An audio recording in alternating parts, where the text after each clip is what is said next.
بسم اللہ الرحمن الرحیم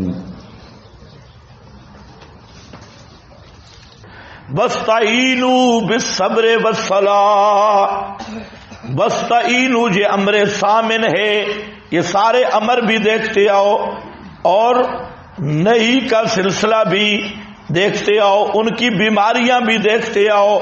وَاسْتَعِينُوا اللَّهَ بالصبر والصلاة، اوپر لکھا ہے علی حوائجکم بانتظار النجح والفرج توکلا علی اللہ، اپنی حاجتوں میں حاجت روائی کے انتظار، مشکلوں میں مشکل کشائی کے انتظار میں اللہ سے مدد مانگو۔ بالصبر صبر کرتے ہوئے یعنی ساتھ صبر کے، والصلاۃ اور نماز کے، یہ صبر و صلاۃ وسیلہ ہیں، صبر و صلاۃ وسیلہ ہیں۔ صبر کا ایک معنی تو ڈٹ کے رہنا ہے، پاؤں قدم پھسلے نہیں، بے صبر، مصیبتیں آئیں بے صبر نہیں بننا۔ بے صبر وہی ہے جو اللہ کا دربار چھوڑ کے غیر اللہ کے دربار پہ بھاگ گیا، اور صابر وہ ہے جو مصائب اور مشکلات آئیں ڈٹ گیا، ڈٹا رہا اللہ کے دروازے پہ۔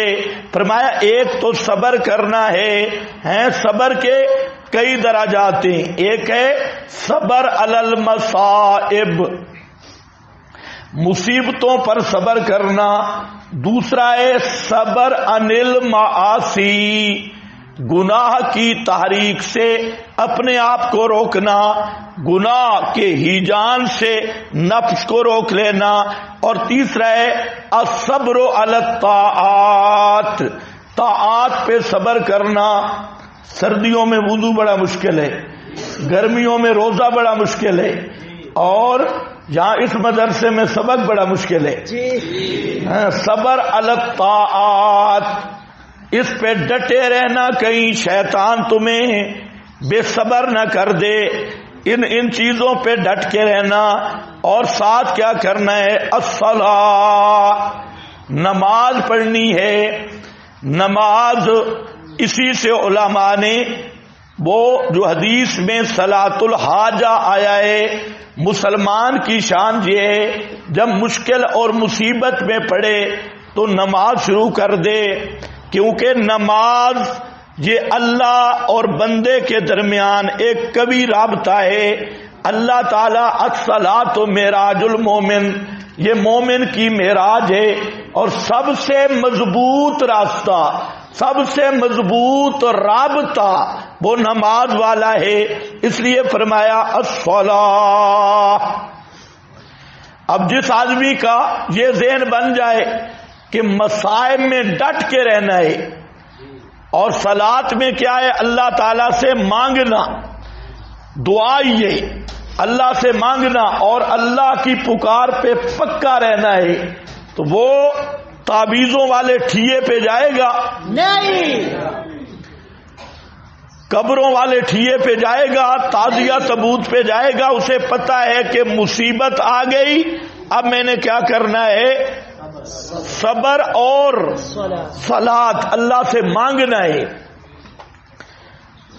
اب جتنا بھی ہو، یہ جتنے خارجی راستے بنے ہیں، تو جتنے دوسرے ٹھیوں پہ جاتے ہیں یہ نماز کے قریب بھی نہیں جاتے، اور یہ بھاگتے ہیں کہ ادھر شارٹ کٹ کام ہو جائے، کیونکہ مشکل کشا بیٹھا ہوا ہے، حاجت روا، اس لیے یہ حصی ذرائع کی طرف جاتی ہیں، اور جو پیغمبر نے ذریعہ بتایا، قرآن نے بتایا، اس کی طرف نہیں آئیں گے۔ یہ قرآنی وظیفہ ہے۔ والصلاۃ، نیچے لکھا ہے یجوز ان یراد بحد دعا، بے زاوی کا الصلاۃ سے مراد کیا ہے؟ دعا۔ تو معنی کیا ہوگا؟ صبر سے ڈٹا رہے اور اللہ سے دعا کرتا رہے. یہ وسیلہ ہے انجاح کا اور حاجت روائی کا. وَإِنَّهَا لَكَبِيرَةٌ ترغیب ہے.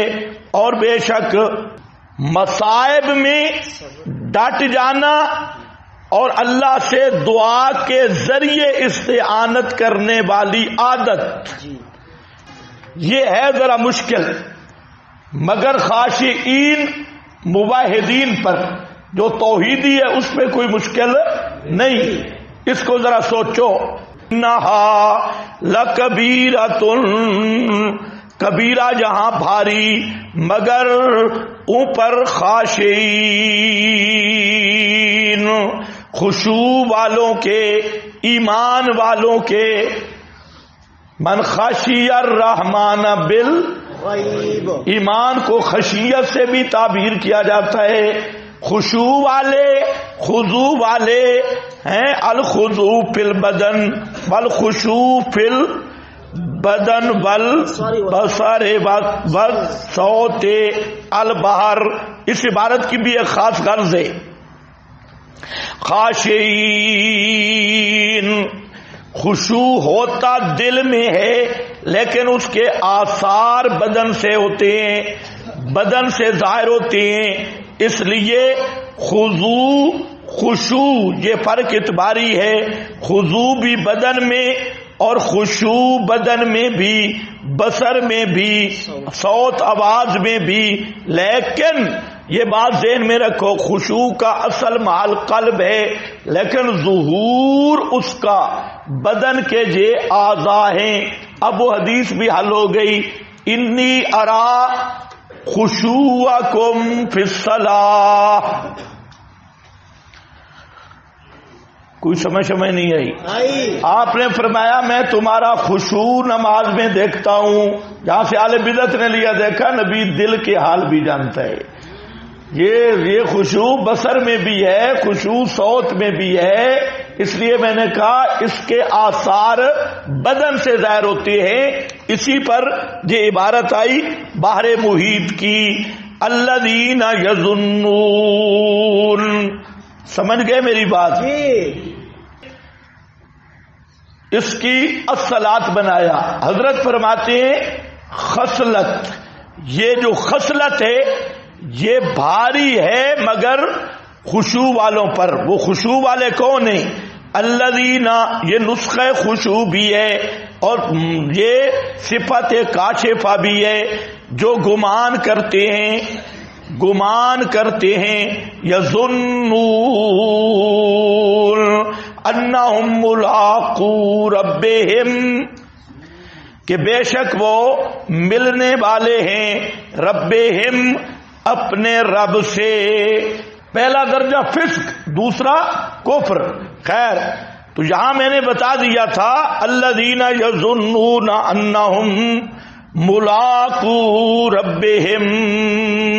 یہاں ظن بے معنی یقین ہے، ظن بے معنی یقین، لیکن لفظ تو ظن کا آیا ہے.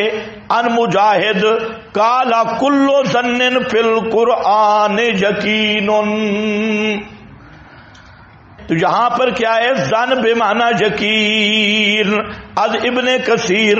اور دوسرا معنی میں نے کیا تھا حضرت شیخ القرآن رحمت اللہ علیہ نے جو توجیہ کی، فرماتے ہیں جہاں ظن بے معنی خیال ہے، ہر وقت انہیں خیال لگا رہتا ہے کہ ایک وقت اللہ سے ملاقات ہوگی. اس خیال میں ہر وقت لگے رہتے ہیں. یہ وَأَنَّهُمْ ترہیب ہے الیہ راجعون.